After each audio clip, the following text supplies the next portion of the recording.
le va? ¿Qué dice? Muy buenas noches, bienvenidos. Esto es Caníbales, aquí por la pantalla de S5N en un nuevo horario. A partir de las 8 de la noche, cada domingo, la invitación para todos ustedes tiene que ver, por supuesto, con las distintas formas, ejes de leer nuestra realidad. Y en ese contexto, bueno, por supuesto, hay varias cuestiones que analizar en el día de la fecha. Lo haremos con nuestros caníbales, las y los caníbales que ya están dispuestos en una jornada, como le decía, que la verdad... A ver, uno podría pensar en varias cuestiones, ¿no? Por un lado, en los cruces en la esfera de carácter público. Por otro lado, también cuáles son las líneas, las pequeñas líneas que nos permiten leer, sobre todo lo que hay debajo de las intenciones, de las estrategias, de la dinámica política. Y en ese sentido, bueno, por supuesto, uno de los elementos que está omnipresente, yo le diría, como es el odio, ¿no? ¿Para qué se utiliza? ¿Por qué se utiliza? ¿Qué esconde el odio? ¿Cuáles son las palabras, los términos, los discursos que están en disputa y que no vemos en forma habitual? Y sobre todo, lo que quiero plantearle esta noche, y por supuesto el agradecimiento para todos aquellos que están allí del otro lado, que nos acompañan también en las redes sociales y al mismo tiempo, bueno, por supuesto también que nos alimentan en forma cotidiana, cada semana, con las preguntas, con las consultas, con las inquietudes. Bueno, un poco la pregunta que va a estar planteada a lo largo de todo nuestro programa es cuáles son las formas en las cuales podemos interpelar la política que tiene lugar en el día a día. Brevemente, los tres ejes de este programa para enterarnos, para entender, para abordar lo que es esta realidad. El primero de ellos, que tiene que ver con ese espíritu golpista. Esta es un poco la definición que hemos tomado como referencia. El espíritu golpista que parece omnipresente, yo decía, no solo en la declaración del expresidente Mauricio Macri. Mire, tengo un verdadero listado que voy a compartir con usted esta noche de esta verdadera economía del escándalo, ¿no? Da la sensación de que vale todo y uno se pregunta hasta qué punto, hasta qué lugar, cuáles son los límites, los márgenes que habita una fuerza política como Juntos por el Cambio, si en gran medida no se está extorsionando a eso que llamamos libertad de expresión, ¿no? ¿Vale todo realmente? Vale, por supuesto, en este sentido, preguntarnos precisamente esto. El segundo de los ejes, de los temas, tiene que ver con este Ministerio de la Verdad. Claro, usted recuerda la novela de George Orwell, 1984, el Ministerio de la Verdad. ¿Qué hacían estos señores? Ahí hacemos una pequeña llamadita a Harry Potter, porque este escriba que está allí pertenece a la saga. Bueno, ¿qué hacían? Reescribían hacia atrás, retrospectivamente, lo que había sucedido, por supuesto, con una hipocresía y con una mentira realmente importante. Construían una historia que no había tenido lugar. Y lo que nos vamos a preguntar esta noche es precisamente esto. ¿No está pasando esto en esta campaña política? El tercero de los temas tiene que ver con estos gorilas en la niebla. Gorilas en la niebla, a ver, puede sonar un poquito disruptivo, un poquito escandaloso. Vamos a asumir el escándalo, por supuesto, porque la pregunta es, ¿hay verdaderas entidades que representan? Ellas de alguna manera se golpean en el pecho y dicen, bueno, por ejemplo, somos la Unión Industrial Argentina, representamos a toda la industria de la República Argentina. Y uno se pregunta, pero en un contexto electoral, ¿cómo juega la Unión Industrial Argentina? ¿Juega representando a los intereses o hay una especie de germen ideológico que está de alguna manera tratando de sacar partido? Lo mismo, ¿qué pasa con el campo? ¿Cuáles son las instituciones que lo representan? ¿Qué tan representativa es la mesa de enlace? Y en todo caso, también, ¿para quién juega? ¿Para quién hace los goles la mesa de enlace en un contexto como este, cuando faltan poquitos días para las primarias abiertas, simultáneas y obligatorias? El último de los temas, y por supuesto no es menor, es que vamos a tener a partir de ahora un caníbal por un día. ¿Cómo se siente ser caníbal? Un día domingo, cómo uno se despierta, cómo desayuna. ¿Qué desayuna un caníbal, no? Uno se pregunta, y por supuesto se lo voy a preguntar a ellos, que ya tengo el enorme gusto de compartir. Después voy a contar algunas infidencias, intimidades de esta verdadera tarde-noche. Doctora Salvo, ¿cómo le va? ¿Qué dice? ¿Cómo le va, Julián? ¿Cómo anda? Bueno, buenas noches. ¿Qué tenemos hoy? ¿De qué vamos a hablar? Hoy tenemos cómo cierto sector del Poder Judicial sigue siendo reaccionario y, por supuesto, antiderechos, y fundamentalmente en lo que tiene que ver con el avance de los derechos de las mujeres. Doctor Aníbal Fernández, ¿cómo está? ¿Qué dice? Bueno, un gustazo siempre tenerlo, ¿eh? Igualmente. Hemos estado hablando de varias cuestiones. Se suspendió el partido. Sí, estamos esperando que aparezca un comunicado del PRO con la firma de Patricia Burri pidiendo los puntos para Brasil. Pero usted lo que está diciendo, cierto chauvinismo, digamos, cierto cipallismo usted está denunciando. Nada que no conozcamos. Bueno, esperemos que no aparezca. Si aparece a lo largo del programa, lo dijo primero el doctor Aníbal Fernández. Doctor Ubeira, ¿qué tal? ¿Cómo está? Bien, muy bien. Hoy un tema que me sorprendió, que tiene mucho que ver con perjudicarlo a Aníbal en la elección famosa, Sí. pero ahora se comprobó que hasta falsificaron, o sea, hay una falsedad ideológica en el documento de hoy, lo publicó el diario Perfil, y es me parece una investigación muy importante, porque han construido y armado una causa específicamente dentro de un propio expediente, donde lo que se falsificó ideológicamente fue qué era lo que tenían que hacer supuestamente los guardacárceles en la custodia de los hermanos Lanata. O sea, la jueza mintió y falsificó y armó una causa vinculada a este tema. Yo la verdad que lo que creo que el tema no pasa tanto por este punto especial, sino que tiene que ver con el armado de causas en la República Argentina. O sea, digamos, me parece que lo que hoy vale la pena debatir es que el único lugar que tiene un ciudadano para poder de alguna manera ventilar asuntos de gravedad enorme como su propia libertad, están sujetos específicamente a que algunas personas dentro del Poder Judicial puedan malversar el poder más importante que tiene el Estado en cuanto a las garantías y seguridad de los ciudadanos. Sí. Es realmente gravísimo, ¿no? Y en este caso particular todavía más grave aún, porque con esto se perjudicó una elección nacional. Porque haberle cargado este tema a Aníbal Fernández nos privó a todos, no solamente por el mejor de tenerlo de gobernador, sino que perjudicó la salida de una elección nacional.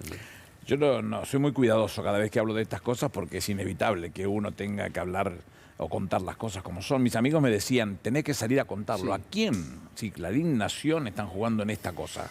Si la producción de La Nata, un periodista en ese momento muy visto, prime time del domingo, era una cosa imposible. ¿A quién le querés que le cuente? ¿Qué le puedo contar que no se sepa? Lo contará el tiempo, lo contó el tiempo. Y ahora aparece esto donde la jueza agrega en el oficio un párrafo completo en el cual hace el daño un poquitito más profundo todavía.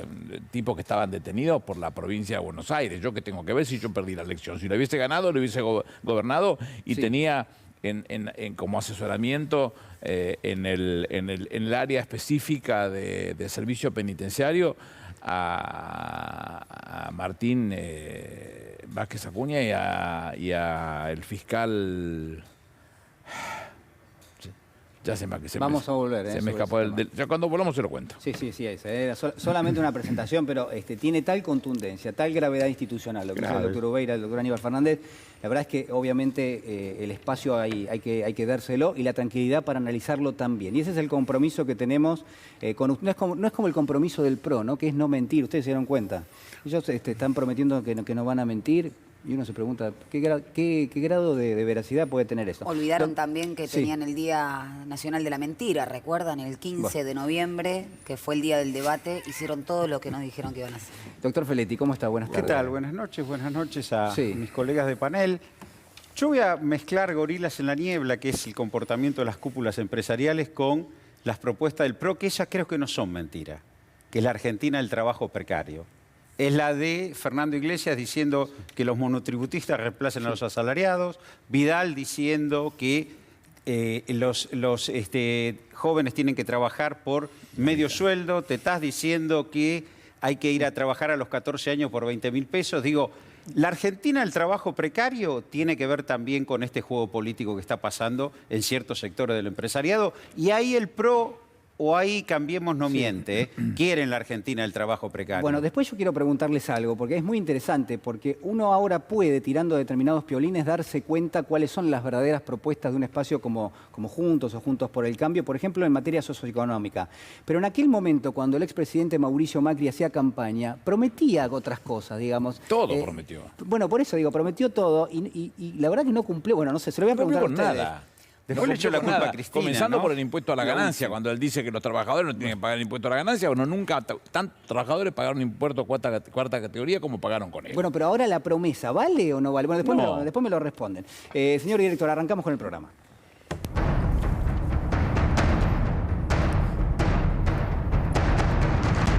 que una mayoría de los argentinos decimos basta, eso va a generar un aire nuevo el lunes diciendo, bueno, esto o cambian o se van a ir, ¿no? En el tiempo se van a tener que ir, o se van a ir, ¿no? O se van a tener que ir. Digo, tenemos que respetar el mandato hasta que se le termine. No, Pablo. ¿Pero qué quiere que venga Cristina, Pablo? ¿Y qué debió haber hecho el presidente, entonces? Listo, ya está. Eso, nada más. Eso es lo que tendría que hacer. ¿Qué es listo, nada más? Renunciar. Renuncia indeclinable. El chiste de Sendra. Último momento. Más noticias sobre el posible embarazo. Unos dicen que Fabiola tendría un retraso y otros dicen que Alberto también. Bueno, escuela para fachos es esta parte, ¿no? es el momento facho, dice usted. Claro, el momento facho de la noche, Sí. claro. Pero, a ver. perdón, por meterme... Pero No métase, adelante. A ver, las cosas que uno escucha de estos tipos, ¿es para preocuparse en términos golpistas? Yo creo que no. Pero no está nada más advertir a dónde estamos yendo y qué es lo que se está planteando. Se están planteando los intereses de un país. Este tipo, 4 años hizo pedazos el país, tenés que ser un necio, podés estar enamorado del tipo y casarte con él, me importa un comino, como para no saber cómo lo endeudó, el daño que le hizo al trabajo, el daño que le hizo a la producción, el daño que le hizo a las pymes, el daño que le hizo a la moneda, el daño que le hizo a todos. Y si eso vos no lo entendés y creés que suelto de cuerpo, como el periodista ese, que es asco verlo hasta gesticular desesperadamente facho, mirá, si lo tocan a Alberto y a Cristina, qué quilombo se va a armar. Con lo cual digo yo, lo que quieren discutir es política, sí, discutámosla toda la vida, sí, yo me dedico a eso. Soy un político profesional, discutámosla y el domingo que viene tenés una oportunidad y dentro de otro mes tenés otra oportunidad de votar en la urna quiénes querés que estén y quiénes no estén. Lo otro, y guardátelo para vos, porque es lo mejor que le puede pasar a este país. Pero Aníbal, usted le está dando el beneficio de la duda a todo esto, ¿no? Porque, a ver... Porque en el fondo lo piensan. Si lo dicen... a ver, convengamos que Macri no es Jacinto Benavente, es un nabo. No es un tipo que haga la O con el culo del vaso. No le pidamos más que lo que dice. Hasta ahí llegó. Ese es nuevo. Bueno, pero hasta ahí llegó. Es todo lo que puede decir. Se le traban las palabras, fue a escuelas católicas y no sabe persignarse, todo lo que ya sabemos. Pero lo que dice es un agravio que después lo intenta disimular. Lo intenta disimular. Se da cuenta y retrospectivamente sí, lo corrige. O se lo hacen decir. No creo que lo refuerza Bullrich. Sí. Digo, acá con mis colegas venimos discutiendo hace ya varios programas, que Ubeira lo planteó con precisión, el tema del fin del buenismo, que acá hay una embestida y un cercenamiento de los espacios democráticos.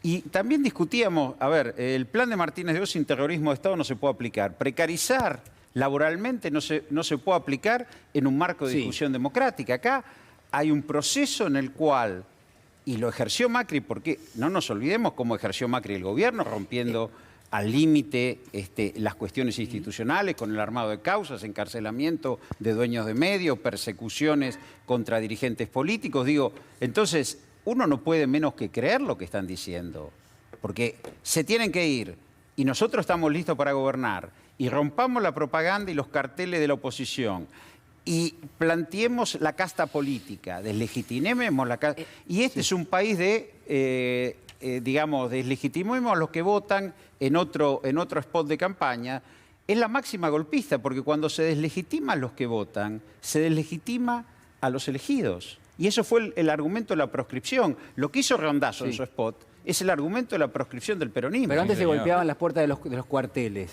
Por eso, yo creo Ahora, ¿se puede analizar desde ese plano? Yo creo que tiene que ver con la economización del diálogo o de la construcción política. Antes se hacía esa economización del diálogo político, de la construcción política a través de los cuarteles. Hoy en día, después de que la derecha llegó al gobierno a través de las urnas, cuando ven que la ciudadanía les da la espalda, empiezan a apelar nuevamente a este tipo de argumentos. Y no solamente deslegitiman, porque no sería lo preocupante que deslegitimen al referente político, deslegitiman a aquellos que tienen ese interés que está representado en ese Pero deslegitiman a la política como herramienta. Sí, por supuesto. Hay un sector de Juntos por el Cambio donde están los antipolítica y ellos venden antipolítica. Doctor Ubeira, mira cómo va y viene la pelota. Estoy tentado de preguntarle por el buenismo. ¿Sí, ¿hay buenismo todavía? Sí, yo lo que siempre creo que ninguna persona que ejerza una función pública tan relevante como la de presidente no puede tener un ojo en las Fuerzas Armadas, para bien y para mal. O sea, yo creo que en la política y sobre todo en un sistema democrático no hay que dar nada por sentado. Sí. O sea, para ponerlo más claro, seguimos diciendo que los chilenos son hermanos y yo que tengo memoria, digamos, larga, recuerdo hacer el servicio militar cuando fue el problema de Pinochet y Videla, que nos mandaron a la... Yo estaba en el ejército Sí. cuando fue ese episodio. Y yo, digamos, los hermanos chilenos, para mí son primos terceros, digamos, ¿no? O sea, siempre les he tenido una mirada. Con respecto al tema del ejército me pasa exactamente lo mismo. Yo creo que hay muchos sectores que están muy interesados, no sé si en un golpe de Estado militar, naturalmente, porque Argentina tiene márgenes muy pocos, muy breves para semejante cosa, pero siempre hay que estar atento. A ver, relacionado con eso, porque uno también se pregunta en términos simbólicos, ¿no? Lo que decía Natalia Salvo, en términos simbólicos también se acciona, también se promueve determinado tipo de violencia. Quiero compartir con usted esto que pasó en Mar del Plata. Ahí lo tenemos al secretario de Derechos Humanos de la Nación, Horacio Pietragala, que lo denunció y lo repudió. Nuestro repudio a la vandalización que sufrieron los pañuelos de nuestras queridas madres y abuelas de Plaza de Mayo en la ciudad de Mar del Plata. Los odiadores atacan los símbolos de la lucha, el amor y la resistencia porque saben que esta es nuestra fortaleza. Bueno, eso es lo que digo. O sea, eso es lo que yo digo. Bueno, hay una tendencia. Hay que estar muy atentos. Yo, en un sistema democrático, los primeros síntomas de barbarie deben ser cortados de raíz. En la Alemania prenazi, dale campeón porque estaba bárbaro, que se pudieran expresar libremente y la democracia no puede ser buenista. ¿Acá hay negacionismo? Hay negacionismo, hay una tendencia a reivindicar la dictadura. Digo, en muchas listas de los libertarios hay gente que reivindica la dictadura. Digo, y esto no es un tema menor, como no es un tema menor naturalizar el armado de causas, como se naturalizó el tiro a un diputado provincial electo en un acto político. Claro. Que no lo tomó. Digo, esto es lo peligroso. Sí. ¿Esto? No, dale. Un poquitito tomándome de lo que decían los tres. Los tres hablaron del mismo tema, del fenómeno de querer quitarle valor a la política y, por supuesto, al quitarle valor a la política, quitarle valor a aquellos que pueden ser elegidos para practicarla, mujeres y hombres, para practicarla. Es un concepto que fue histórico en la Argentina. Y el propio Ricardo Balbín, previo al golpe del 76, él decía, lleguemos aunque sea con muletas. Una gráfica muy contundente respecto de la defensa del sistema democrático. Bueno, estamos maltrechados, bueno, si estamos maltrechos vamos a seguir empujando, lleguemos con muletas, pero lleguemos porque no hay ningún sistema que nos garantice la vida como la democracia. Mirá cuánta razón tendría el desastre que nos tuvimos que comer después, ¿no? Bueno, a ver, hay otras cuestiones, ¿no? Sí, Natalia. Pero además atacan los puntos de anclaje donde está la simbología que tanto costó construir, que tiene que ver, por ejemplo, con el patrimonio de memoria y verdad, justicia. Y eso está expresado en un pañuelo. Y no por nada se pone un signo de pesos. ¿Cuánto hace que se viene hablando del curro de los derechos humanos? Que cuando estaban bien fortalecidos en el 2016, hasta hubo fotos de los funcionarios macristas diciendo basta con el curro de los derechos humanos. Ahí no se está atacando algo, porque si se está atacando un presupuesto fundamental, fundacional de esta nueva sociedad que se constituyó después de la dictadura cívico-militar, y no por nada también atacan al punto cuantitativo. Por algo empiezan. Que no fueron 30.000, que en realidad fueron menos, banalizando cuantitativamente una cuestión que va a algo más profundo. Lo han hecho con la Shoah también. Lo han hecho con la Shoah también. Claro. Es decir, uno puede extrapolar esto y pensar en el lo han hecho holocausto con la Shoah y también. en los mismos El tema de términos. definirte un número menor porque pareciera ser que el daño es menor. Con uno el daño está Exacto. producido. Claro. Con uno, Si con uno surge del solo. Estado ese terrorismo. Pero aparte, Tuvimos en Alemania funcionarios. hay normas en las que vas en cana por Ni se te ocurra. pero Ni se te ocurra. banalizar el holocausto. O sea, nosotros hemos tenido una desgracia enorme que a mí, yo que tenía 22 años cuando fue el golpe y era dirigente universitario y todos mis amigos están muertos y desaparecidos y todas esas cuestiones y la gente no tiene, sobre todo los jóvenes no tienen la más pálida idea de lo que significa perder verdaderamente la libertad y estar sujeto concretamente a que un tipo decida qué es lo que te va a pasar a vos en tu vida. Está bien, pero eso también viene con la simetría de la libertad individual. Eso está en el sustrato, lo que dice Vidal, donde alguien que vive en Palermo puede fumar un porro y alguien que vive en un barrio humilde no. Por supuesto. Bueno, eso también es la libertad individual asimétrica en función del patrimonio. Es como una Derechos sociales no, derechos individuales para unos pocos, es el tipo de sociedad que están construyendo ellos. Ahí está la verdad de Cambiemos, ahí está la verdad de Macri. Para eso necesita autoritarismo. Es lo mismo no recordar, puede construirse eso sin autoritarismo. Pero es lo mismo recordar que construir memoria, digamos. Nosotros en este momento estamos trabajando para la memoria, para recordar lo que sucedió en la Argentina en la década del 70. Recordarlo fundamentalmente para que no vuelva a suceder. Claro, pero ¿cómo uno se asegura que no vuelva a suceder? ¿Qué se le dice a alguien que no pasó eso y que no tiene o que no recibió la tradición? Lo más importante fueron los juicios a los militares genocidas, tanto las cúpulas como los distintos responsables. Pero creo que eso, el negacionismo está en todo. Está en la deuda, está en el debate económico, está en mentir descaradamente. Pero además, Julián, vos decías recién que se le dice a alguien respecto de eso. Mantener viva la memoria es el motor fundamental para la demanda de justicia, porque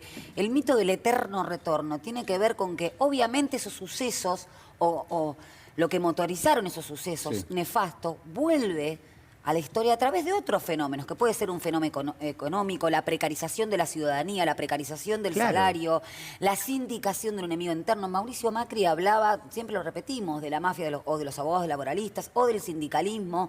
O sea, no solamente un grupo, sino un determinado individuo, denostarlo, estigmatizarlo para poder constituirlo como un enemigo interno. Quiere decir que permanentemente hay del otro lado, no me gusta decir del otro lado, pero lo voy a decir, del otro lado, una erosión permanente. Salió la pala de La pala de Ubeira no se toca porque es de Ubeira, digamos, pero todos nosotros podemos tener una pala. Pero es inevitable que eso vos podés poner un mojón, Julián. Nos cuestionaban porque decían, en un programa estuvo Babi Echecopar y contaba que un día parado en una esquina vio pasar una camioneta con chicos y que un nene de 4 o 5 años decía que aparezca Maldonado con vida.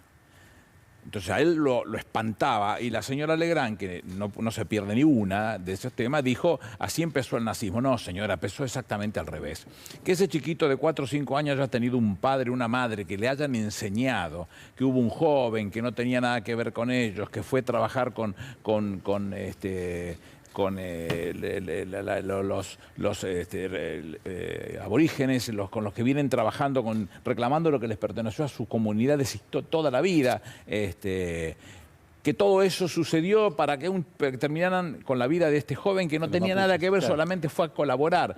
Qué bueno que un padre y una madre han logrado en su casa hablar de estas cosas y no tener que discutir este tema. Me parece maravilloso que se hable de ese tema. Entonces, si vos te fijas eso, recordá, por eso mientras hablaban ustedes me fui quedando con la idea, a Macri hablándole, si no me equivoco, en Rosario, a un jardín de infantes de los Moyano. Cierto, sí. O el Día de la Bandera con el Sí se puede, ¿lo recuerdan? Sí, el Día de la Bandera con el Sí se puede. Pero cuando hablamos de lo que dice Vidal sobre la marihuana y los derechos a fumar y no fumar, habilita una racia en un barrio humilde contra chicos que estén fumando. Claro. Este es el problema. Y estigmatizarlos para toda la vida. Para toda la vida. Está habilitando, o sea, lo de Maldonado, que fue un caso extremo, está habilitado en lo que dice Vidal. No es lo mismo si fuman en un barrio humilde. Pero además habilita una gracia, está habilitando una gracia. Además me parece que uno puede decir que en esta especie de campaña, digo especie porque la verdad que queda a mitad de camino en muchas cosas, se proponen determinado tipo de temáticas donde uno podría decir, bueno, esto no tiene estrictamente que ver con lo más urgente en términos de cotidianidad de muchísimas personas en la Argentina. ¿Y quién determina la urgencia? ¿Qué? ¿Y quién determina la urgencia? Me parece que en términos sociales, pobreza, indigencia, desigualdad, son cuestiones que hay que... pero por supuesto, pero entonces vamos a suponer, Vidal trae el tema del porro, pero no se discutió la droga en la Argentina, ni las diferenciaciones, ni Pero la Corte ya tiene posición tomada. Claro, pero era una oportunidad para discutirlo en términos de las candidaturas, pero sin embargo se utilizó para obturar algo, pero al mismo tiempo... Estigmatizar. A ver si hay una relación entre esto que estábamos hablando y esto que les voy a mostrar ahora. Esto que está pasando es un atentado a nuestras libertades como personas que tenemos la necesidad de expresarnos. No le hagan estos actores, ya saben, esto no se hace, no hay que hacerlo, porque lo que estás haciendo es haciéndole, no le pueden dibujar por ancas a este muchacho. Bueno, ¿esto es una estupidez o hay otra cosa? No, yo digo que con las estupideces empieza. Ahora, los pibes que están escuchando este programa, que a lo mejor no es un programa a lo mejor para muy jóvenes, pero es bueno que sepan que si estos tipos profundizan esto que está pasando, puede ser perfectamente que los maten por pensar de manera determinada forma y sus padres no tengan la posibilidad de juntarse con su cadáver. Esto fue lo que pasó en la Argentina. Entonces, pongámoslo crudamente. Mientras el día que secuestraron el pensamiento en la República Argentina, el sistema democrático, lo que hicieron fue que mataron un montón de pibes y los padres no tuvieron la posibilidad de juntarse con el cadáver. Y muchas mujeres parieron sus hijos en la cárcel o en los lugares donde las tenían detenidas y evidentemente todavía hasta el día de hoy siguen tratando de juntar a los nietos con sus abuelas. Entonces, cuando tengan alguna duda con respecto a las cosas que pasan en la vida, cuando vos perdés la manija, el sabot de lo que significa el sistema democrático, te puede pasar esto. Es decir, que se está jugando con fuego directamente. Totalmente. Porque los elementos de los cuales se vale. ¿Sería tolerado por ellos una situación igual o iría la policía de la ciudad, como está pasando en muchos lados, a impedir que ocurra eso? Digo, porque eso habilita la policía de la ciudad fue a hacer exactamente lo mismo. Eso habilita una respuesta del lado, digamos, de otros compañeros militantes que pueden hacerlo, se enojan, ven esto, que no sería lógico, pero lo hacen. ¿Y cómo es la reacción de parte de esta gente? ¿Cómo ha sido la reacción de parte de esta gente cuando estuvieron en el gobierno? ¿Cómo ha sido la reacción con el caso Maldonado? ¿Cómo ha sido la reacción con el caso Nahuel, la represión de jubilados, la represión en el borde? ¿Cómo reacciona la famosa unidad que había creado el prófugo que tienen de ir a incendiar la gente que estaba en la calle? Pegarle, digo, porque esto es lo que hacen estos tipos, porque esto puede ser un tema estúpido, ridículo, no pasar de un chiste. Ahora, vamos a ponerlo a la inversa, o vamos a poner la discusión con el macrismo en esos términos. No se da en esos términos. Aparte, hoy les prendieron fuego a un tipo en situación de calle. Bueno, claro. Un policía en Tucumán, a otro que estaba en situación de calle, le pegó un tiro en una pierna. O sea, lo que yo trato de decir es que la violencia no tiene un formato determinado. La violencia permea en diferentes lugares y de diferentes maneras. Y cuando vos de alguna manera, desde el discurso que das, de legitimante, digamos, de un partido político, le decís a los demás que está fantástico que revienten gente en la calle o que liquiden opositores o que el que no piensa de determinada manera como piensan ellos, automáticamente es un enemigo. Pero vos legitimás a cualquier animal que anda por la calle con un fierro. Bueno, lo que dice usted es muy importante, ¿no? Nadie repudió esto. No. Nadie de la fuerza política a la cual pertenece Alfredo Casero, nadie repudió esto. Pero y no se repuso el diputado Casero, vuelvo a insistirle. Que ellos tengan a alguien como Casero, que sea lo único que pueden levantar, ¿no?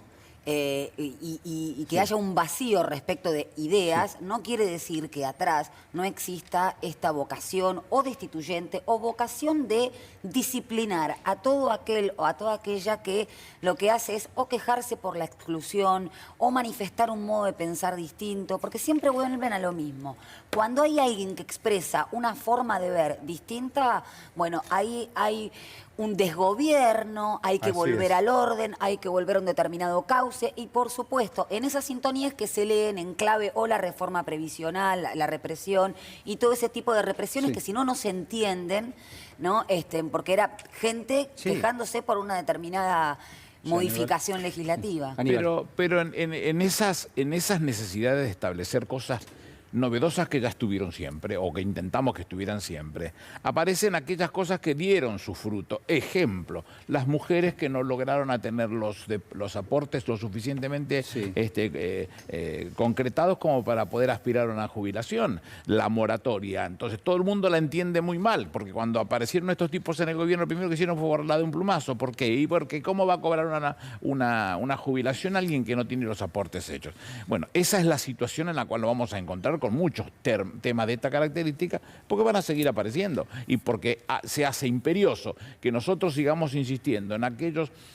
Yo me niego a creer, habiendo sido diputado nacional, senador de la provincia y senador nacional, sostener que uno le otorga derechos. Nosotros no digamos nada. Los derechos son intrínsecos a las personas. Solo basta conocerlos para reconocerlos y hacer lo que corresponde que haga. Bueno, en la medida que nuestros legisladores, y yo me siento en eso garantizado con Victoria y con Daniel Goyán por un lado, con Leandro y con Marciota por el otro, con los que llevan como propuestas al Congreso, de seguir sosteniendo propuestas de esa característica, conocer y reconocer derechos. Pero a ver, Aníbal, es intrínseco, pero si no hay alguien que lo habilite, si no hay alguien que lo negocie en el Congreso, que haga como fuerza política que eso tenga lugar... Eso se llama poder político. Lo que dice el señor, la representación. Esa es la representación, uno se propone... Digo, ellos están proponiendo precarizar a los laburantes, digámoslo, con todas las letras, lo dicen todo. Lo que dice Vidal, decir que los principiantes cobren la mitad de un sueldo. Claro, lo dice Vidal. Ahora, hasta en el término que usan, no hizo los aportes. Mentira. La obligación de los aportes es de los empleadores. Hubo empleadores inescrupulosos que la hicieron trabajar en negro a esa señora y que después no le quieren reconocer el derecho previsional. O que se los cobraron y nunca lo depositaron. O que se lo cobraron y nunca... Entonces, son ellos los que... Son ellos... Porque en definitiva, ¿qué es Macri? Es parte de la expresión del poder económico de la Argentina. Porque si no, nos olvidamos de eso. Sin cerebro, ¿no? Pero sí, una parte... Pero está bien, lo que dice Roberto es interesante, ¿no? ¿Qué discutimos? ¿Discutimos al personaje Mauricio Macri o discutimos las políticas? La política. Bueno. A ver, el presidente de la Nación hoy publicó una carta que escribió para Infobae y que se titula El Día 100, y dice el presidente: hoy con estas líneas renovar mi compromiso con la Argentina, que cuida, que incluye, que crece. Quiero reflexionar en conjunto sobre lo que nos pasa, buscando darle certidumbre a la necesidad de empezar a construir un mejor futuro. Debemos entender que lo que está en debate es cómo será nuestro país cuando acabe esta pandemia. Enfrentamos dos modelos de país claramente contrapuestos que miran los problemas del pueblo de modo diferente. Y comprender la dimensión de la discrepancia es central para construir el futuro. Me parece estupendo que el presidente lo haga gráfico y lo explique en estos términos, porque desde el principio yo fui crítico en eso, es mi amigo, yo tengo un amigo que ahora es presidente y entonces me siento con derecho a decir algunas cosas que no estoy de acuerdo. No estaba de acuerdo con alguna de las cosas donde tratamos de meter a todo el mundo en la bolsa, porque en definitiva es la propuesta de la política. Yo siempre insisto con eso que decía Octavio Paz, de tener que apostar al contrato social y renovar el contrato social, que es el contrato verbal, la palabra, pero la realidad es que del otro lado te contestan con piedras. Entonces, no digo que tiremos piedras, digo, no seamos tan tontos, a lo mejor, que iba a decir cautos, tontos, y creer que todo va a ser así. Trabajemos fuertemente para que se puedan ir haciendo dentro de esos dos modelos el que más importe, el que más incluya, el que más cuide, el que más derechos humanos garantice, el que más respeto tenga por sus hombres, sus mujeres, sus niños, sus mujeres embarazadas, sus personas con discapacidad. Y en ese nos vamos a encontrar con la mayoría del pueblo y los otros, y bueno, sumémoslo de la mejor manera que se pueda, pero siempre pensando que primero tenemos que apostar al proyecto. Pero está el pueblo en el medio. Pero ¿queda claro que son dos modelos los que se elige ahora? Sí, totalmente. Sí, y yo creo que el presidente además es un hombre de consenso. El presidente trató de encauzar la puja distributiva en el marco del consenso. Las intervenciones, como fue la atención por la tarifa de energía eléctrica, o las intervenciones como fue el mercado de carnes, tuvo que ver después de que hubo una negativa a participar de esas mesas de consenso. O sea, y acá yo coincido con Aníbal, se ofreció buscar al sector privado para que encauce la puja distributiva, y claro que está en debate dos modelos. Y sí que están en debate dos modelos. Natalia. Sí, pienso exactamente lo mismo. Hay un modelo de especulación, una economía que apostaba a la especulación, una economía financiera, por oposición una economía productiva, inclusiva, que apuesta al mercado interno, que apuesta también, y lo dijo claramente el presidente y también el ministro de Economía, al poder adquisitivo del salario como motor del consumo. Entonces eso me parece central, porque es algo, a veces parece lejano. ¿Cómo llega esto a la ciudadanía? Bueno, salarios alineados con jubilaciones, alineados con tarifas. Esto que parece una cuestión básica tiene que ver con una construcción, con un proyecto político, y por supuesto que aquellos que van a sentir afectados sus propios intereses van a luchar contra la instalación de ese proyecto productivo inclusivo y que tiene que ver con la no precarización de la ciudadanía. Bueno, claro. La precarización de la ciudadanía no solamente tiene que ver con la precarización laboral del salario. Es el precarización y el cuidado. A los viejos los tenés que cuidar, querido. Los viejos tienen que ser cuidados. Cuando sacamos la movilidad social ascendente, la movilidad social, que genera movilidad social ascendente, Néstor Kirchner ya había entregado, habíamos arrancado con 5 puntos del Producto Bruto Interno y lo deja con la movilidad social recién sancionada en el 11 puntos. Es decir, nadie puede mirar para el costado cuando tus viejos nos morfan. La movilidad Pero además lo que Claro, sucedió sí, ahora, por ejemplo, con los medicamentos. ¿Tienen el tupé todavía de hablar o de la pérdida del haber previsional cuando le habían sacado hasta los remedios a las personas mayores? Pero no se juega permanentemente con tratar de empantanar lo que se está discutiendo, tratar de... yo digo, uno mira los distintos medios y mira los mensajes y la verdad es que nunca se plantea, bueno, ¿qué queremos en términos sociales? ¿Cuál es la política de desarrollo social? Sí. Vos sabés que voy a compartir con la audiencia. Sí. Me tapo a veces con la sábana y tengo un sueño, ¿no? Y lo quiero compartir con la audiencia. Y digo, ojalá que ganen, ¿no? Y que se lo coman el país y se lo coman como los calamares en su propio jugo. A ver qué carajo hacen con el país si se lo volvés a entregar en las condiciones en las que están. O sea, me encantaría ver a esto de la Unión Industrial que Macri los recontracagó en 4 años, pero los arruinó por completo, que todavía ahora levantan el dedito para decir que le vuelve a funcionar la máquina, le funciona nuevamente el sistema, nuevamente hay un gobierno que intenta de alguna manera encarrilarlos y conducirlos y dice, no, lo primero que vamos a hacer es arruchar el salario al obrero, porque es un costo. Pero además dicen Entonces, que no se en metan... el fondo de mi alma, que yo amo las contradicciones en su manera más explícita, casi yo diría pornográfica, diría que se coman el país de vuelta. Son sueños húmedos los suyos. Son sueños húmedos. Pero espero que no, que eso no ocurra. Que se claro, yo espero que no ocurra que ni se por agote broma tu sueño, te lo pido por Dios. Claro, por favor. Es peligroso. Yo recuerdo. Después me despierto. Te pido disculpas, me despierto. Que toqué fuertemente una parte de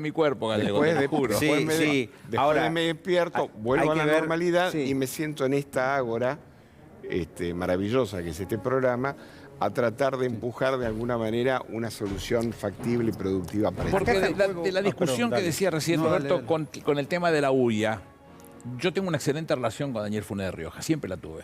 Ministro de Trabajo de la provincia de Buenos Aires, eres un abogado laboralista del otro lado, es decir, siempre trabajando para las patronales, te podés llevar mal o te podés llevar bien. Yo me llevé bien siempre, tengo una buena relación. Su presidencia hoy de la Unión de Industrial Argentina es criticada por una buena parte de adentro de ellos mismos. Pero el otro día él mismo tuvo que reconocer que la situación que les tocó, esto que estaba diciendo recién el gallego, fue así, que fue textual, que lo hicieron pedazos a ellos mismos. Si se puede tener una posición ideológica del otro lado, y la ténganla, señor, yo no tengo ningún inconveniente, no va a cambiar, pero lo que no significa es que no veamos realmente quién te hizo daño y a dónde se rompe, porque además no es solamente prestar atención que no le hagan daño a ellos, sino que de ellos depende una matriz que es generalmente piramidal y que nosotros queremos defenderla, cuidarla y que cobren lo mejor posible tantas veces como sea necesario. Y que en la distribución del ingreso, el viejo concepto de Juan Perón, yo quiero que se acerque cada vez más las puntas. No lucho por la clase, busco otra cosa. Pero ojo que durante Néstor y Cristina se construyó un estado de bienestar de nuevo tipo, donde la protección social, como señalaba bien Aníbal, no dependía tanto del empleo y el salario porque llevábamos una década de desempleo. Entonces se protegió los adultos mayores, se protegió con la UH, salario familiar, los chicos. Vienen por ese estado de bienestar, de protección de adultos mayores y de protección con un salario familiar alternativo de los chicos. Yo creo que es peligroso lo que está pasando acá en el marco de esta discusión. Y yo creo que acá yo después lo dejaré para Gorilas en la Niebla. Me parece que yo no estoy tan convencido que hoy la UIA no vea una oportunidad interesante de avanzar sobre derechos. La enfrentaremos. Bueno, vamos a volver sobre todos los temas. La verdad que está realmente apasionante el programa. Me voy a quedar mirándolos porque la verdad que me gusta mucho. Quiero, abrimos virtualmente, si les parece, otra puerta. ¿Hay alguien que en este mismo momento está reescribiendo la historia de lo que pasó en la Argentina entre fines del 2015 y 2019? ¿Hay alguien que está trabajando día y noche diciendo, bueno, lo que pasó fue que se industrializó la Argentina? A ver, señor director.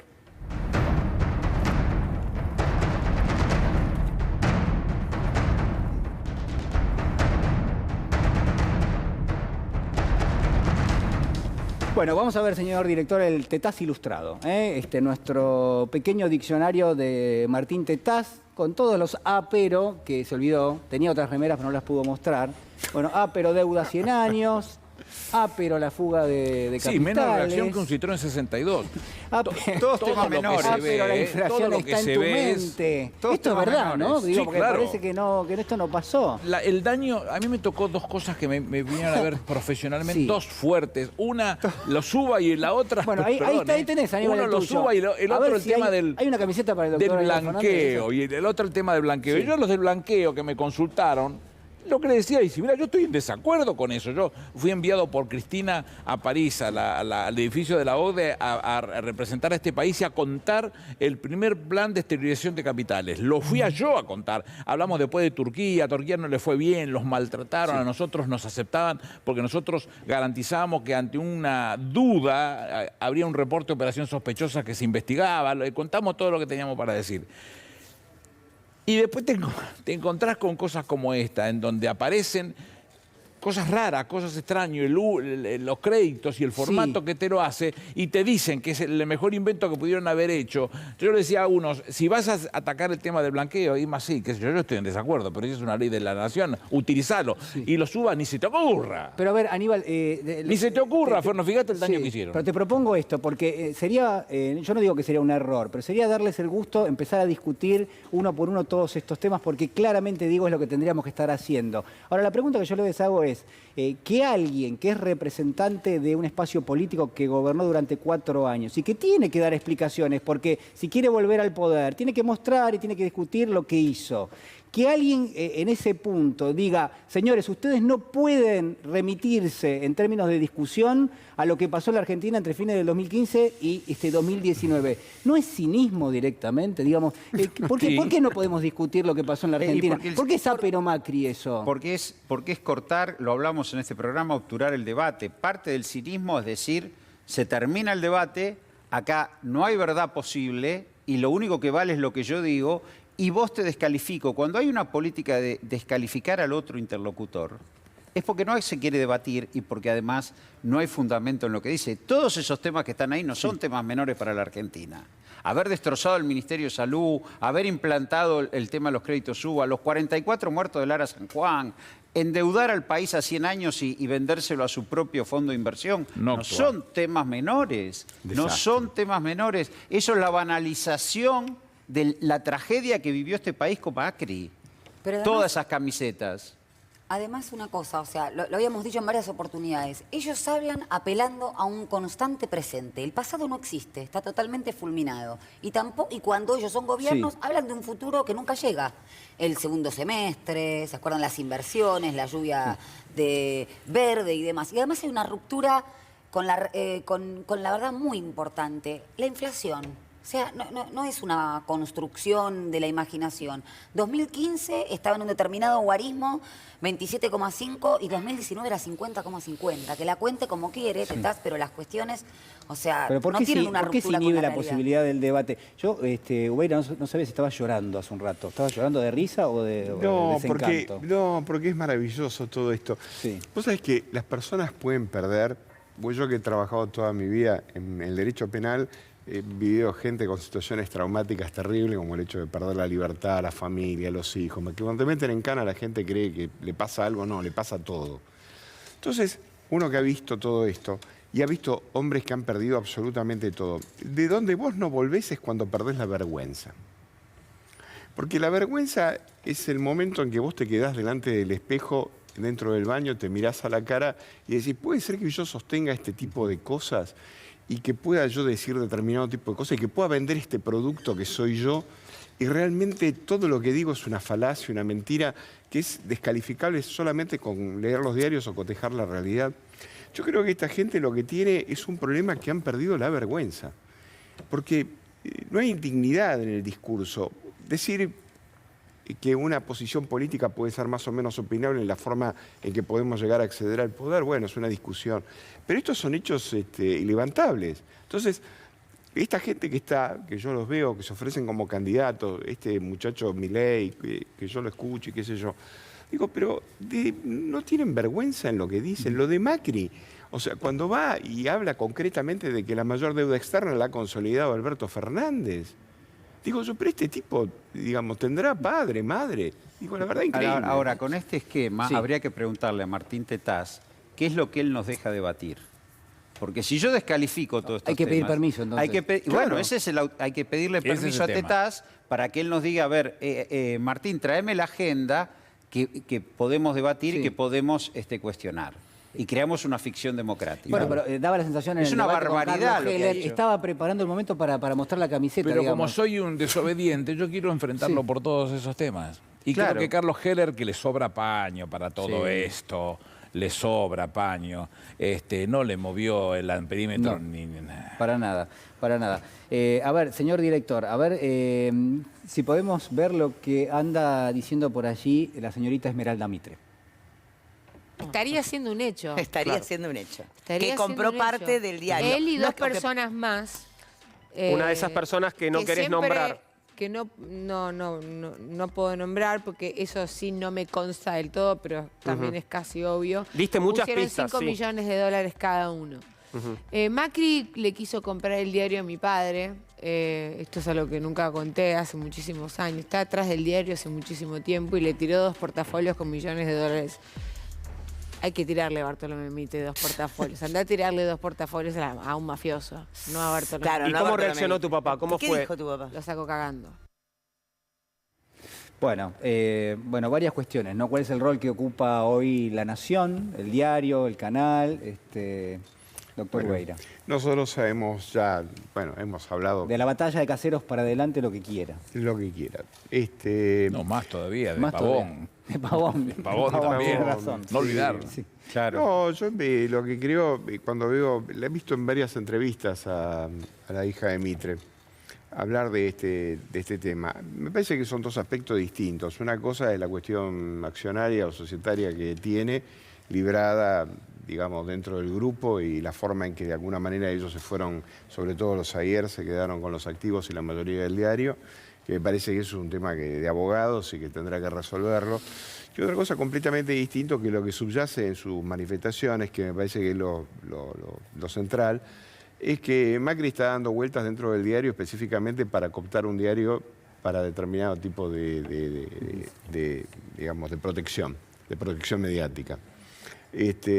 Y entonces, bueno, ahí me pareció que es interesante el discurso de ella porque por más de que, lo hemos dicho acá, por más de que el diario tenga posiciones que nosotros estamos, creo que todos los que estamos acá en la mesa estamos a 1.000.000 de kilómetros de compartir, hubo algún momento determinado que el diario tenía algún grado de dignidad, ¿no? O sea, en algún punto determinado fue un diario central.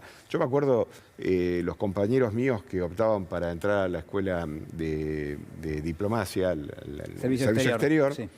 Estudiaban muchísimo dentro del diario, estudiaban el diario La Nación en el suplemento cultural que venía el día de los domingos. Sí. Porque de ahí salían las preguntas de exámenes que te hacían para entrar al servicio exterior de la Nación. O sea que el diario tenía un rol importante. Sí. Era un diarazo de la derecha, con tu filtro. El suplemento cultural tenía cajas. Pero era un diarazo. Pero el suplemento cultural yo abrevé durante muchísimos años. Y aparte era para leerlo durante toda la semana. Entonces, de ese diario, que con toda la falencia que podía llegar a tener y con todo lo que ya sabemos, era un diario realmente importante para Latinoamérica, que lo hayan transformado específicamente en un pasquín que sirva pura y exclusivamente para amparar a un ampón. Porque finalmente lo que está diciendo Esmeralda Mitre es, tenemos un diario para amparar a un ampón. O sea, claro, hay una denuncia debajo de todo lo que está diciendo. Y lo que está diciendo es eso.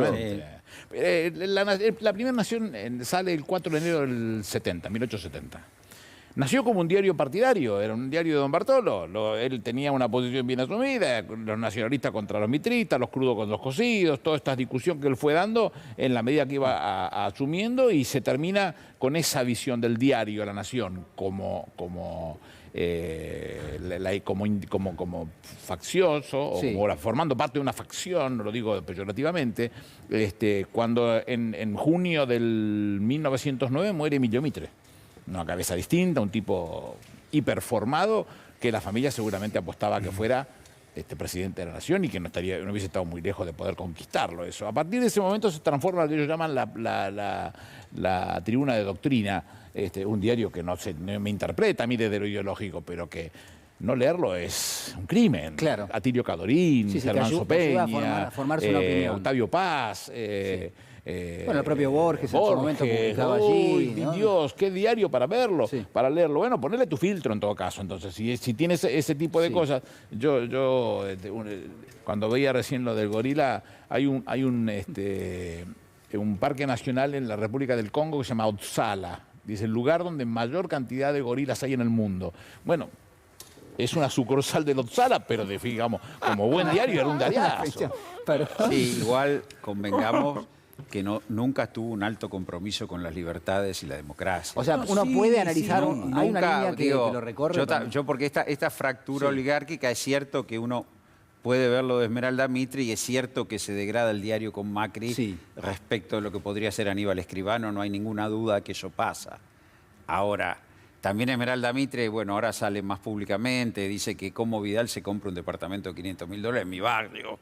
Parece que dijera, vienen los humildes a vivir en mi barrio. Digo, no sé si habla de los humildes, habla de los que no tienen. De los que no tienen, que tenía media casa y medio auto y de golpe se compró una casa en la isla que cuesta un palo verde.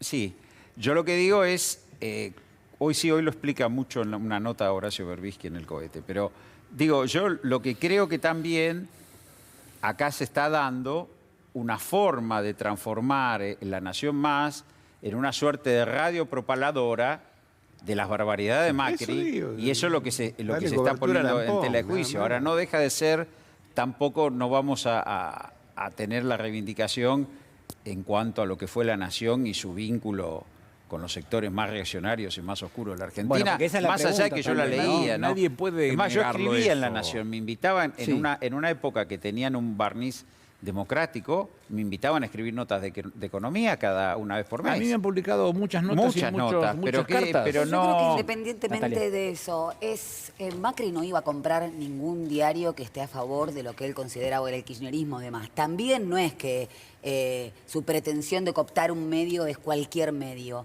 Que Tetaz puede decir todo lo que dice, o que otros referentes políticos del macrismo puedan decir lo que dicen, es justamente porque él necesita, él o su sector de poder, tener un medio que propale esas ideas y que procure su impunidad. Sucedió exactamente lo mismo en su gobierno con respecto a las causas judiciales. ¿Por qué puso sus ojos en este medio?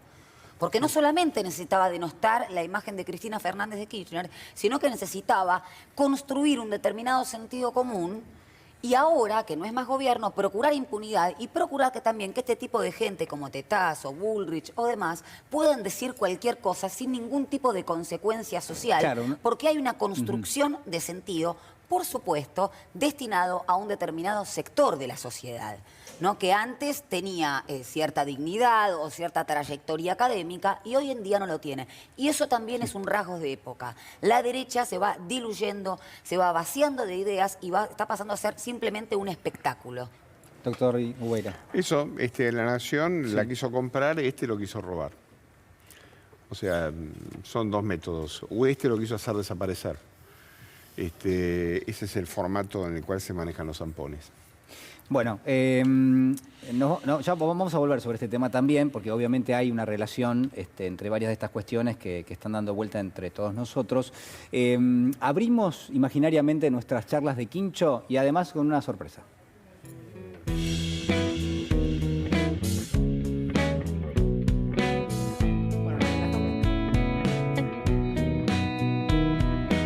Bueno, nos relajamos un poquito, no hay vino todavía, no se asusten, quienes están mirando el reloj, el doctor Aníbal Fernández dice, ¿todavía no hay vino? No, en un ratito nada más.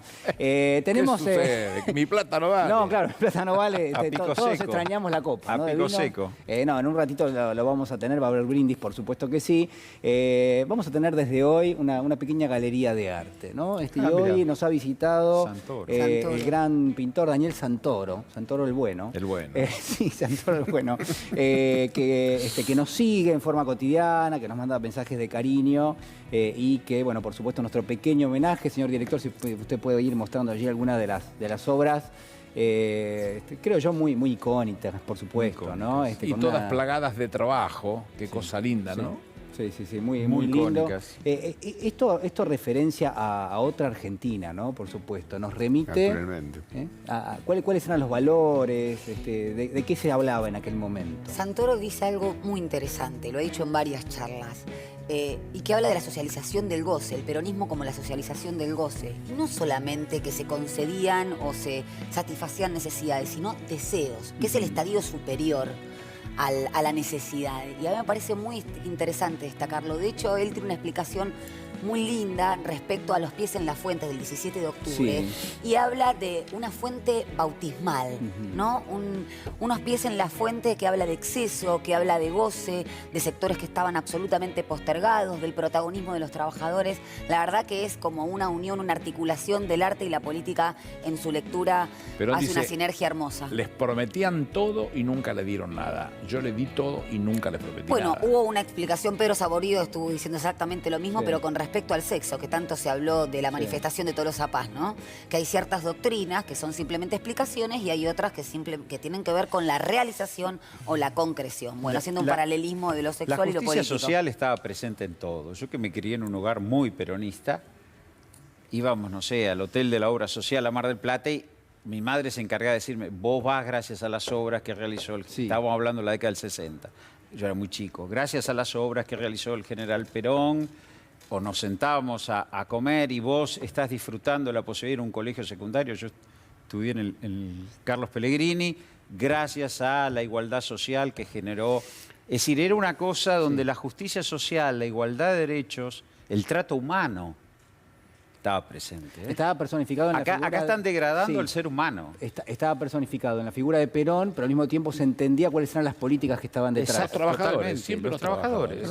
Y una cosa que me pareció, el otro día leí las manifestaciones de la que reemplazó a Eva Perón en la Sociedad de Beneficencia cuando se produjo el golpe del 55.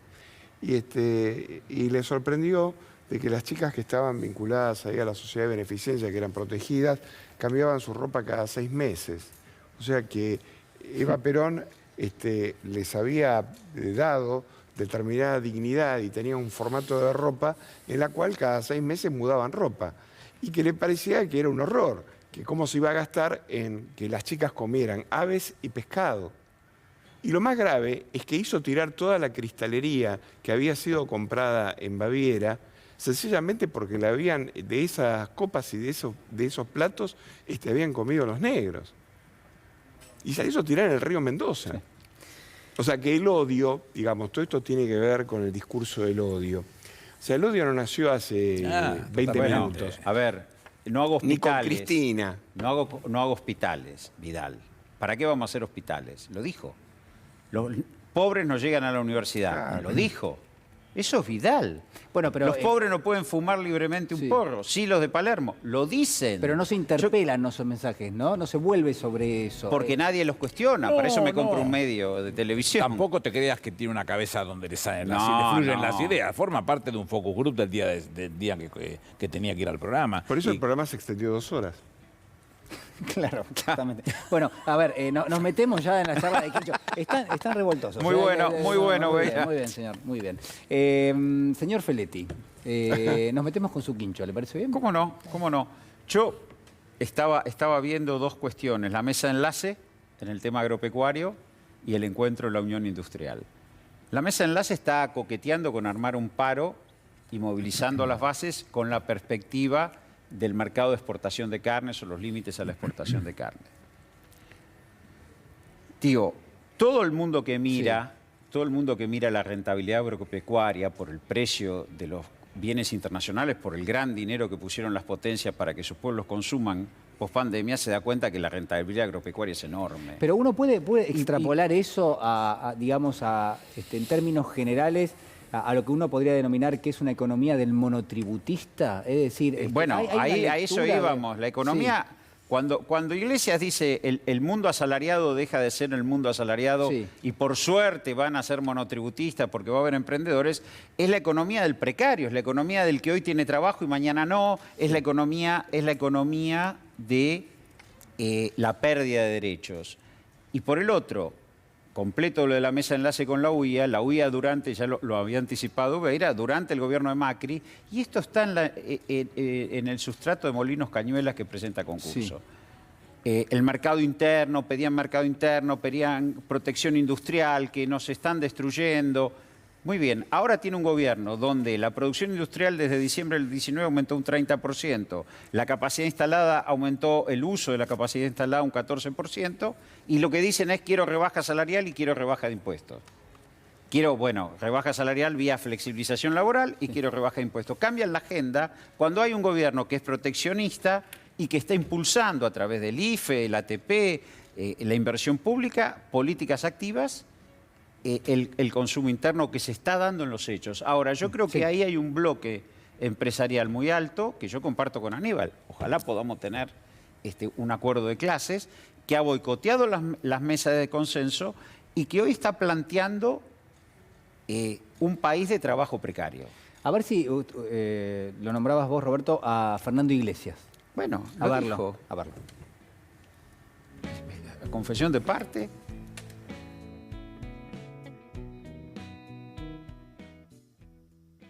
Del empleo industrial clásico, fordista, y de la sociedad asalariada al monotributo, y es un poco inevitable. Y por otro lado, también yo creo, hasta lo reivindicaría, ¿no? Me parece que el chico que exporta servicios por Internet y que es monotributista es un empleo a largo plazo más sustentable que un empleo industrial basado en tecnologías rudimentarias, como el que tiene generalmente, no quiero generalizar, pero como el que es muy frecuente justamente en la industria textil, ¿no? Contestó la industrial textil. A ver, sí. Es toda una definición, ¿no? Esto es toda una definición. Y que además meterse con una industria en donde la mayoría de los lugares del mundo tiene subsidios.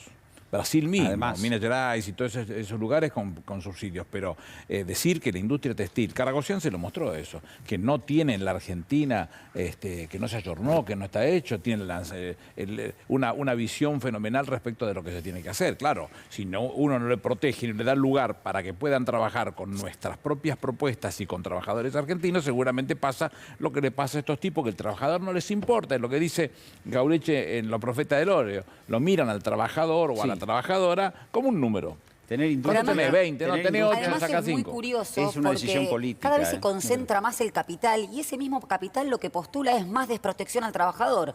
Yo siempre digo lo mismo, el derecho al trabajo solamente existe en un modo de producción capitalista. Es la forma de ponerle un límite al capital. Ese capital va creciendo, ese capital se va concentrando. ¿Y qué es lo que hacen?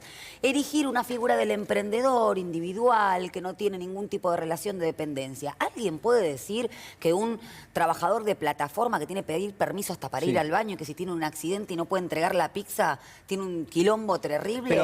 ¿Es un emprendedor que tiene poder de decisión personal? Pero la pregunta es, ¿cuáles son los mejores salarios en las economías? ¿Dónde se pagan? Por supuesto. ¿Cuál es el mayor valor agregado? ¿Cuáles son las exportaciones que son las que le tributan mayor cantidad de divisas al país? ¿Dónde está eso? Durante los gobiernos de Néstor y Cristina, Argentina orgullosamente podía decir que exportábamos autos. Está bien, me van a decir que exportábamos autos, ocupábamos 350.000 directos en la exportación de autos, y el ESMATA, los trabajos eran de los trabajadores mejores pagos. No es cierto que la competitividad se extrae del salario, y nuestro gobierno lo probó. Teníamos una exportación de manufacturas de origen industrial con trabajadores metalmecánicos, con trabajadores mecánicos, con industria bien pago. ¿Por qué? Porque había una inserción internacional en Sudamérica. No es cierto tampoco que estábamos aislados del mundo. Con un agregado adicional, dentro del batch de producción, de la totalidad de los costos de producción, el salario debe ser el 5. Sí, es un poco más, pero nunca se extrajo competitividad del salario. El peronismo, esto que estamos viendo acá, si es el motor del consumo, ¿cómo va a extraerse la competitividad? Nunca se puede extraer, el peronismo nunca permitió que se extrajera competitividad del salario. Por eso estas propuestas conservadoras oligárquicas quieren precarizar el empleo para bajar estructuralmente el salario. Lo que pasa es que acá hay un acuerdo de cúpula empresarial, mesa de enlace, algunos sectores industriales que ven la oportunidad de bajar estructuralmente el salario en la Argentina, aprovechando lo que pasó en la pandemia. Claro, el momento de mayor debilidad, y ¿no? juegan políticamente a eso. Bueno, vamos a cambiar, después vamos a volver sobre ese tema. Hay un dato que estaba buscando, el doctor Ubeira me mira con todos los apuntes y dice, bueno, a ver si puedes encontrar algo ahí adentro, ¿no? Orden en su desorden. Ahí lo encontré. Este es como decía Bergson, ¿eh? Hay un orden aritmético y hay otro que es viviente. Viviente, claramente. Pero muy laborioso. Pero muy laborioso. Sí, ¿En cuánto participaba el salario en el total de lo que se llama el ingreso, el Producto Bruto, en el primer trimestre del 2016? El salario participaba en el 45,3% del total. ¿En cuánto participa en el primer trimestre de este año? En el 37,2%. Es decir, se achica la porción de lo que representa el salario. Exacto. ¿No? Ese es el primer trimestre del 2016. Sí. Cristina, ya habíamos tenido la devaluación de Pratgay, que no sé, todavía habla. Pero Cristina lo dejó en el 47. Era un tema que nosotros medíamos mucho en el Ministerio de Economía. ¿Eso importaba? Eso, sí, claro, era una obligación. Sí, claro que importaba. Nosotros una vez por mes hacíamos un informe. Pero claro, que hacíamos un informe, entre los indicadores no estaba el nivel de tasa de interés, estaban los indicadores financieros. Pero sí el tema de la participación asalariada, la tasa de actividad, la tasa de empleo, la tasa de desempleo. Sí. Eran indicadores que se seguían puntillosamente. Bueno, la presidenta preguntaba, ¿eh? Ah, sí, pero bueno, eso después me tiene que contar. La presidenta preguntaba. Ambos. Cristina y Néstor. Néstor también. De consulta diaria. Bien, importante. Nos metemos con la doctora Salvo en su quincho. Doctora. Bueno, habrán visto que en esta última semana fue una noticia que una médica en Salta fue detenida por unas horas por hacer una práctica legal de interrupción legal del embarazo. Sí. La verdad que hay ciertas provincias donde la derecha más radical, más conservadora, más antiderecha y por supuesto profundamente machista y patriarcal tiene una expresión mucho más aguda que otras latitudes. Bueno, en la justicia de Salta, tanto en la justicia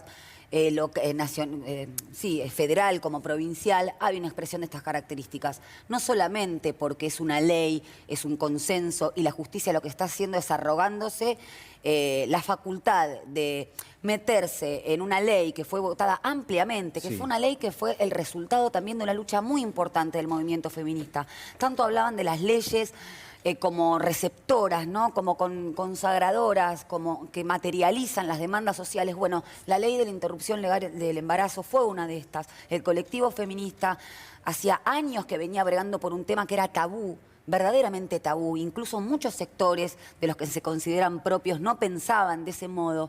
Y la verdad que es una de las expresiones más importantes para ver cómo la ley es consecuencia de una lucha social. Y en este caso lo que hizo el Poder Judicial de Salta, no solamente tratar de disciplinar a aquellas médicas o médicos que no tienen objeción de conciencia y que se avienen a hacer la práctica establecida por la ley 27610, sino que desconocen una ley absolutamente democrática.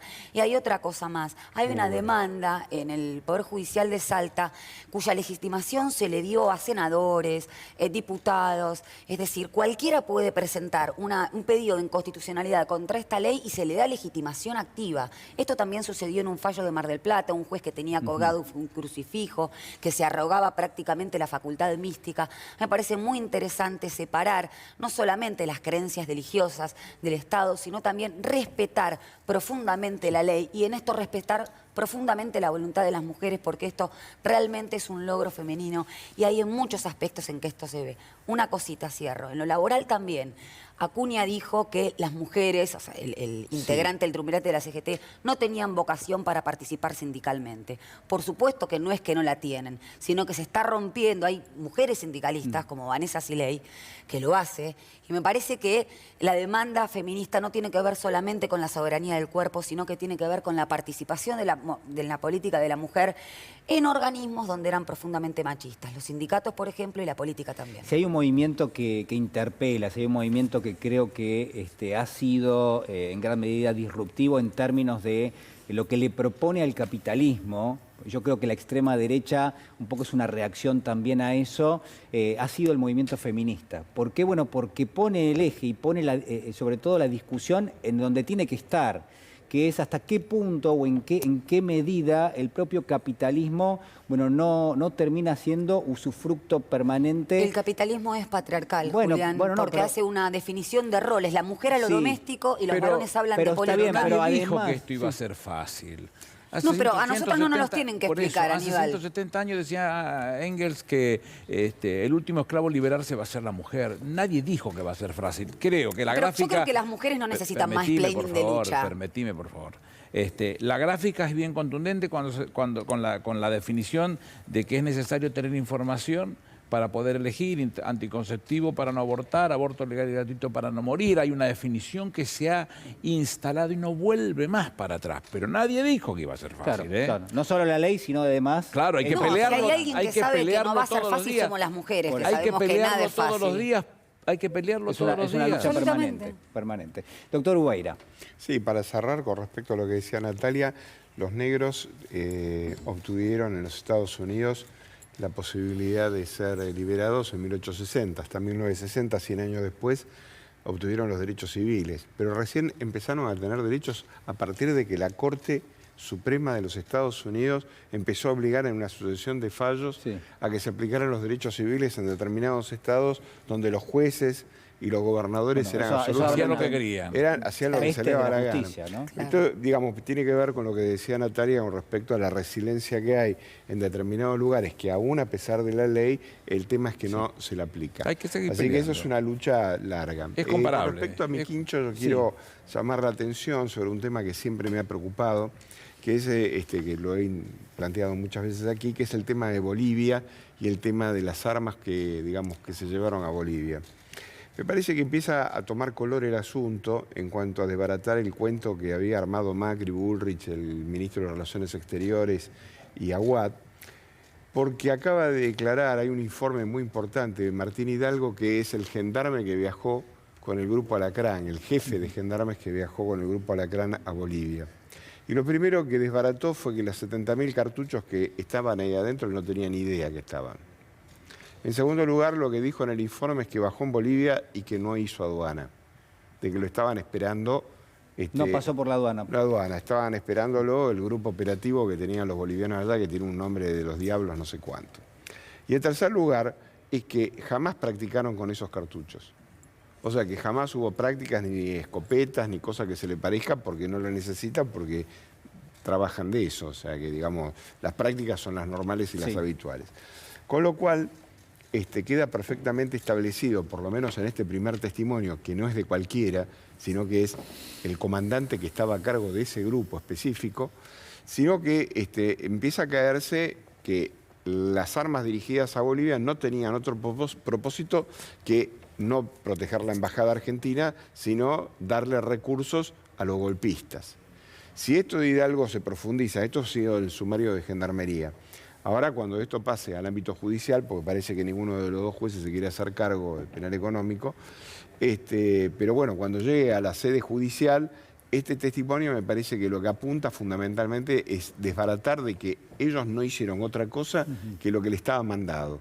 Y esto de los 70.000 cartuchos no estaba en ningún registro. Esto pasa por encima de las argumentaciones, excusas que, o explicaciones en todo caso, que el propio macrismo ofreció en términos de lo que se fue a hacer a Bolivia. Desbarató con un solo informe, acabó con el cuento. Porque después de esto no hay mucho más que decir. O sea, si el comandante de un organismo que es militar, porque la Gendarmería tiene, digamos, una estructura militar. Militarizado.